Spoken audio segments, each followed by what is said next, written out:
আপনার আপনজনেরা চায় আপনি ভালো কিছু করেন, তবে বিশ্বাস করেন তারা এটা কখনোই চায় না যে তাদেরকে নিচে রেখে আপনি উপরে চলে যান, তাদের থেকে আপনি উন্নতি করেন। হ্যালো এভরিওয়ান, আসসালামু আলাইকুম।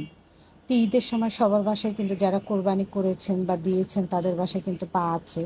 জানি না আপনারা কীভাবে রান্না করেন, কিন্তু আমরা অন্যভাবে রান্না করি। তো ভাবলাম যে যেহেতু রান্না করব তো সব কিছু আপনাদের সঙ্গে যেহেতু শেয়ার করি, এটা কেন শেয়ার করি না।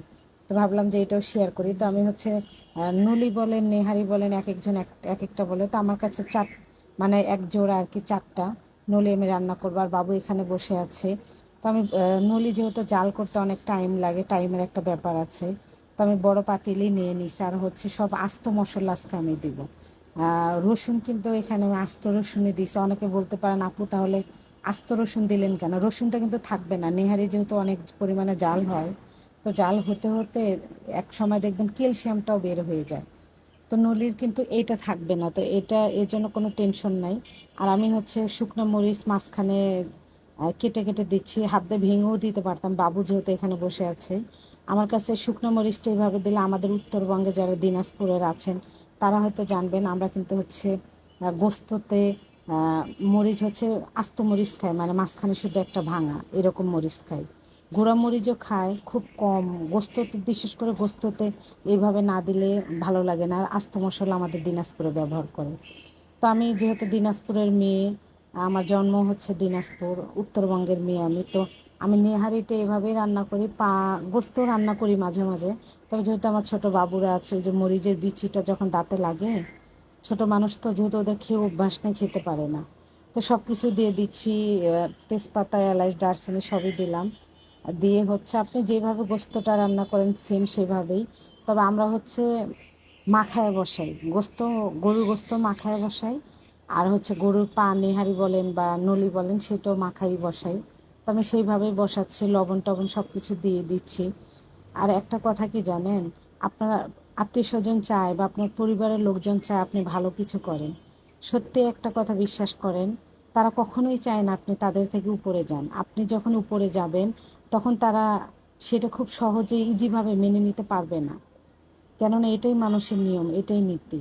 আপনি যখন তার থেকে উপরে উঠে যাবেন তখন সে নিশ্চয়ই হয়তোবা সে প্রকাশ করতে পারবে না, কিন্তু অবশ্যই তার মনে একটা অন্য একটা কাজ করবে যে সে ছিল কি আর হয়ে গেছে কি। তবে কি জানেন, আল্লাহ তাআলা কখন কাকে কোন পর্যায়ে নিয়ে যায় সেটা একমাত্র এই রব সৃষ্টিকর্তা তিনি ভালো জানেন। আর একটা কথা, যে কারো খারাপ চেয়ে কাউকে কখনো দমিয়ে রাখা যায় না। তবে সামরিকের জন্য হয়তো সে দমিয়ে রাখতে পারবে, তবে আল্লাহ যদি কারো সাকসেস লিখে রাখে, যেভাবেই হোক সে সাকসেস হবে। বর্তমান আমাদের সমাজে কিছু কিছু মানুষ আছে এরকম, মানুষের ভালো কিছু দেখলে তাদের শরীরে অ্যালার্জি বেড়ে যায়।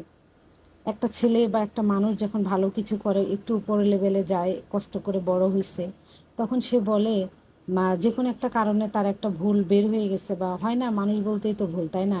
বা তাকে কেউ ষড়যন্ত্র করে যে কোনো একটা বিপদে ফেলছে বা ফেলার চেষ্টা করতেছে। তখন যদি আইনের লোকেরা বা এরকম কিছু একটা হয়, ওই পর্যন্ত যদি পর্যায়ে চলে যায়, তখন ওই যে হয় না, তখন মিডিয়ার সামনে ওই মানুষগুলো এসে কি বলে জানেন, যে যে কষ্ট করে বড় হইছে, কয়দিন আগে ভাতই পায় নাই, এত তাড়াতাড়ি কিভাবে বড় লোক হইলো, ও তলে তলে এগুলা, ছেলেটা আগে ভালো ছিল না। আমার কথাটা সত্যি কি না বাস্তব কি না অবশ্যই কমেন্টের মাধ্যমে জানাবেন। এইরকম আমার এই কম বয়সটা হয়তো কম হতে পারে, কিন্তু বাস্তব অভিজ্ঞতা এত পরিমাণে আমি দেখছি, আলহামদুলিল্লাহ। মানে তবুও মাঝে মাঝে ভুলে যাই মানুষের কি জানি ফেসের আড়ালে আরেকটা ফেস থাকে।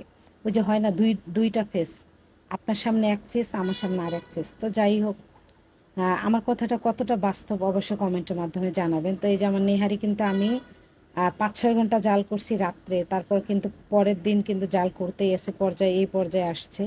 তো এই যে নেহারির তো লেবু ছাড়া চলেই না। যাই হোক, আমি এভাবে রান্না করলাম। আপনাদের কাছে রেসিপিটা ভালো লেগে থাকলে অবশ্যই এভাবে রান্না করে খেয়ে দেখবেন। আর লাইক কমেন্ট শেয়ার করবেন। সবাই ভালো থাকবেন, ধন্যবাদ।